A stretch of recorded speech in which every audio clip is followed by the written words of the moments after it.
Coronavirus, les recommandations de la rectrice de l'Académie de Reims pour la rentrée. Faut-il craindre le coronavirus dans les écoles de la région?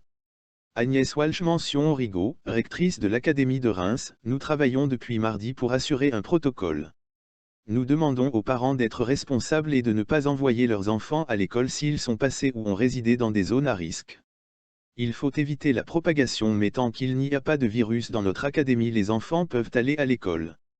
Il faut rester vigilant. Quelles mesures dès lundi? Dans tous les établissements, il y aura un responsable prêt à répondre à toutes les questions. Les affiches du ministère précisant les mesures de précaution à prendre sont également arrivées et seront visibles. Il n'y aura pas de prise de température généralisée ni des professeurs ni des élèves.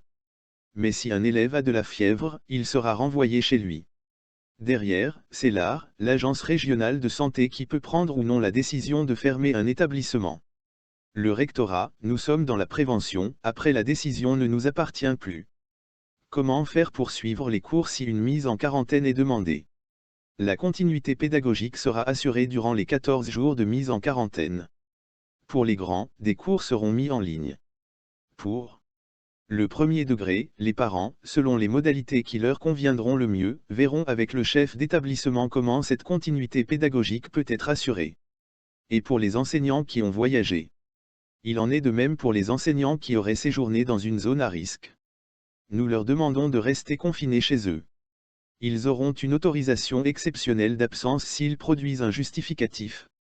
Des professeurs pourront être en télétravail et intervenir avec des moyens modernes de transmission. Les voyages scolaires seront-ils annulés? Les voyages scolaires à destination ou en transit dans des zones à risque ont été reportés.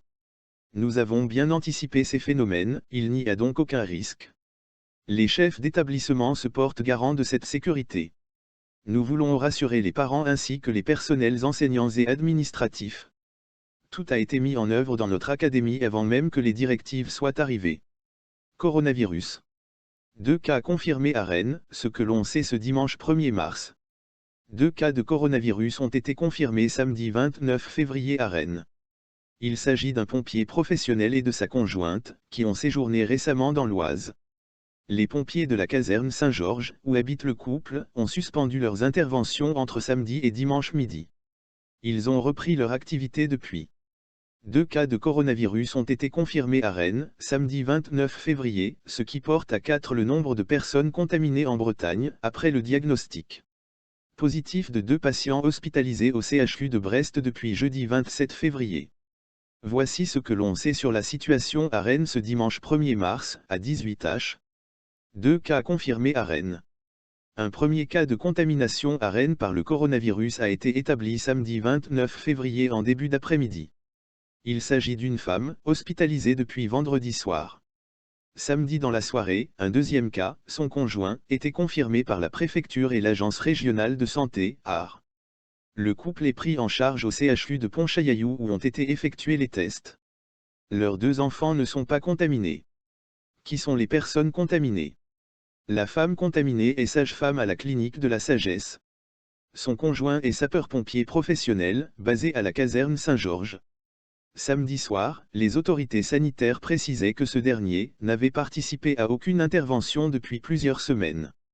Le couple réside au centre de secours et d'incendie, situé dans le centre-ville. Le couple et leurs enfants revenaient d'un séjour dans l'Oise, département qui est un des principaux foyers de contamination en France. C'est là qu'un professeur de collège âgé de 61 ans est décédé après avoir contracté le coronavirus le 24 février. La caserne a été temporairement fermée. Par mesure de précaution, les autorités avaient décidé de fermer la caserne Saint-Georges dès samedi après-midi. Plus aucun départ d'intervention n'y était réalisé. C'est la première fois que ce centre de secours historique était arrêté depuis sa création, en 1925. Après une désinfection des lieux et le placement en quatorzaine de 9 pompiers ayant été en contact rapproché avec leurs collègues contaminés, la caserne a repris ses activités opérationnelles dimanche midi.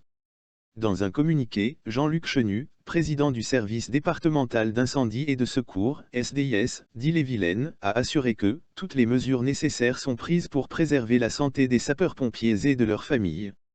Plus et témoignages. 9 collègues pompiers sont confinés chez eux.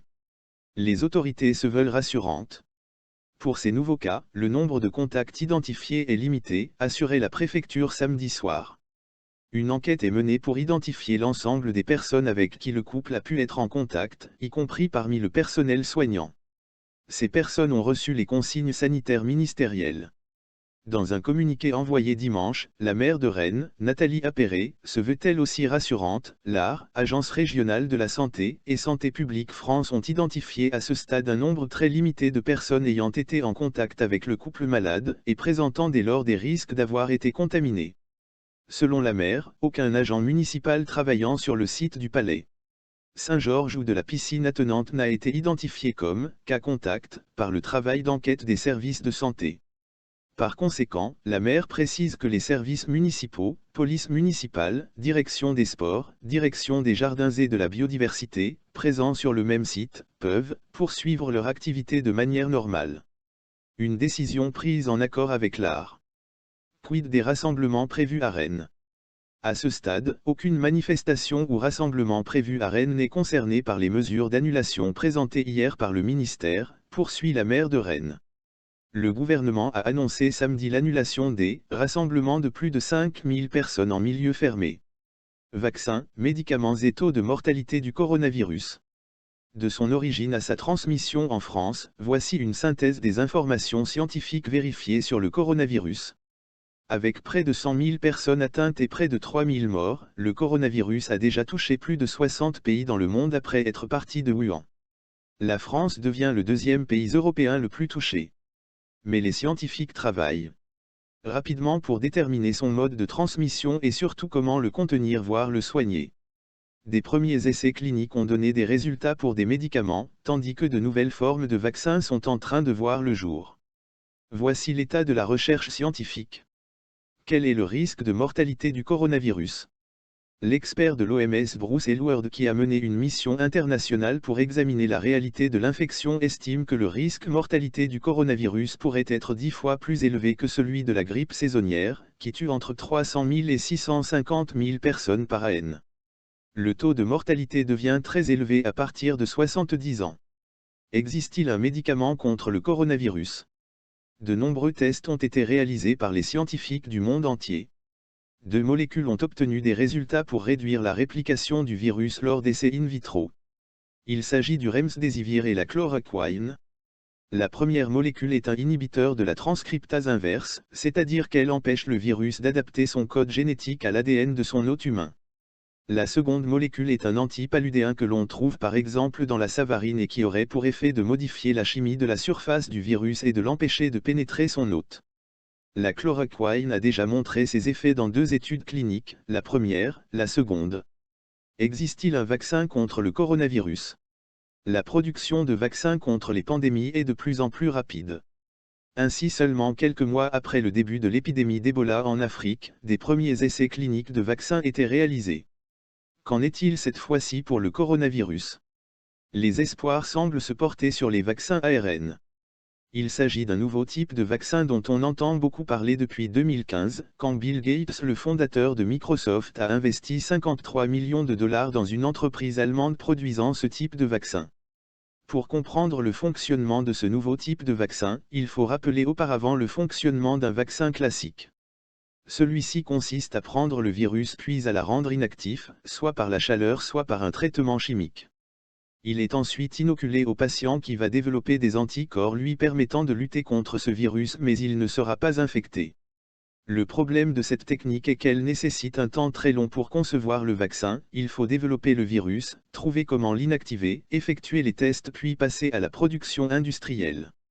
Le principal risque est de ne pas concevoir un vaccin mais un poison, que le virus ne soit pas correctement inactivé et rende les vaccinés malades. C'est pour éviter ce risque que les vaccins ARN sont développés. Ils ne contiennent pas le virus inactivé. Ils contiennent seulement l'ARN du virus.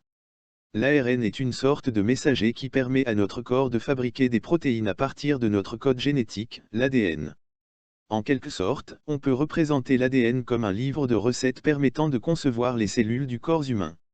Mais avant de fabriquer la recette, il faut réaliser une copie de la recette qui sera transmise au cuisinier. Cette copie est l'ARN. Le principe des vaccins ARN. et donc d'envoyer uniquement cette copie, l'ARN, qui permettra de développer des anticorps, sans avoir à envoyer le virus lui-même. Elle est donc considérée comme bien plus sûre et permettrait de développer le vaccin plus rapidement. Deux entreprises américaines, Moderna Therapeutics et GrafeX, ont annoncé avoir synthétisé ces vaccins ARN, ce qui serait une grande avancée. Comment se transmet le coronavirus de Wuhan? Le virus se transmet par inoculation, c'est-à-dire en entrant dans notre corps. Tout part d'une personne contaminée, le virus contenu en elle va être expulsé. Cela peut prendre la forme de toux, d'éternuement ou d'un fluide corporel comme le rhume par exemple. Pour éviter de contracter le virus, il faut donc s'éloigner des personnes qui toussent ou éternuent. Mais attention aux masques censés protéger du virus, ils ne protègent que le nez et la bouche. Mais le virus peut passer par les yeux ou par les mains qui seront portées ensuite à la bouche par exemple.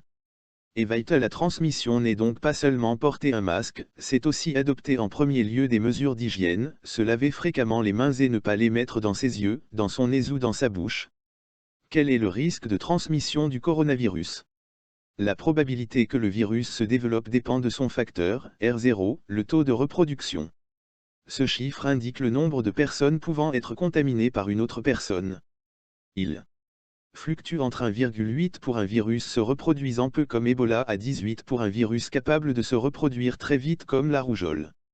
Les scientifiques sont en cours d'analyse du taux de reproduction R0 du coronavirus de Wuhan. Le département de médecine de Harvard a annoncé un taux entre 2 et 3,3 tandis qu'une autre étude de l'université de Lancaster était beaucoup plus catastrophique puisqu'elle affichait un taux de reproduction de 3,6 à 4. Toutefois, l'auteur de l'étude a relativisé ces chiffres et prévoit dans une étude à venir un taux de reproduction de 2,4 à 2,6. Une fois le taux de reproduction connu, il faut connaître la période de latence. Celle-ci sépare la date de contamination d'une personne de la date à laquelle elle peut elle-même contaminer une autre personne. Il ne faut pas la confondre avec la période d'incubation qui sépare la date de la contamination de l'apparition des premiers symptômes. On ne connaît pas encore la période de latence du coronavirus de Wuhan. Elle est de 2 à 7 pour le SRA et le MER.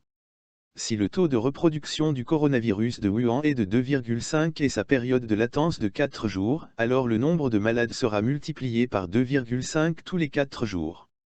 Quelle est l'origine du coronavirus? Le virus qui sévit actuellement en Chine et dans le monde est le 7e virus connu de la famille des coronavirus. L'épidémie du SRA, syndrome respiratoire aigu sévère, en 2002 et celle du MER, syndrome respiratoire du Moyen-Orient, en 2012 faisaient partie de la même famille. Les coronavirus et les virus de la grippe A, type H1N1, sont considérés par les chercheurs comme les deux familles de virus les plus susceptibles de provoquer une possible pandémie mondiale. Les analyses les plus récentes des séquences génétiques du virus indiquent qu'elles ont 96% de points communs avec celles de virus atteignant les chauves-souris. Même s'il peut arriver que les chauves-souris soient vendues comme nourriture sur les marchés chinois, les scientifiques envisagent plus une contamination intermédiaire entre la chauve-souris et l'homme. Cette thèse remplace la précédente qui affirmait une origine du côté des serpents venimeux.